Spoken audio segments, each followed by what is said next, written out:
എൻ്റെ ജൈവവള കൂട്ടാണിത്. അതായത് ഒരു ടോണിക്ക ഇതിനകത്ത് നോക്ക്. ഇത് ശീമക്കൊന്നയുടെ ഇല ഏതാണ്ട് 1 കിലോളം. ഇത് 20 ലിറ്റർ ബക്കറ്റാണ്.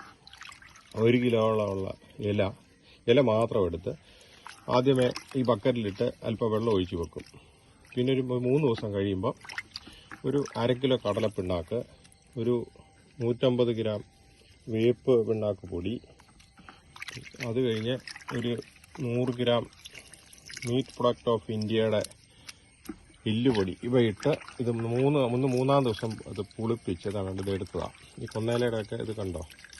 ഇതാണ് ഈ കാണുന്ന പച്ചക്കറിയുടെ മുഴുവൻ ആരോഗ്യത്തിൻ്റെ രഹസ്യം.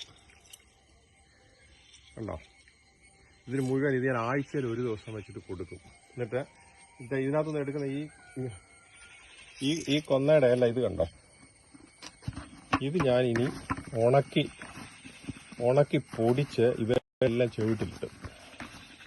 ഇതെന്ന് പറയുന്ന എൻ്റെ ഒരു കൃഷി രീതിയാണ്. ഇത് വർഷങ്ങളായിട്ട് തോട്ടില്ല. പച്ചക്കറികൾക്ക് ഏറ്റവും കടലപ്പിണ്ണാക്കും, എല്ലുപൊടി, വേപ്പ്, കൊന്നയില. ഞാൻ ചാണകം ഇതിനകത്ത് ഉപയോഗിക്കത്തില്ല. ഇതിനി ഉണക്കി പൊടിക്കും. ഇന്ന് 2-3 നല്ല വെയിലുണ്ട്. വെയിൽ ഉണക്കി പൊടിച്ചതിൻ്റെ ചുവട്ടിലിട്ട്. അപ്പോൾ ഇതും വളമാവും.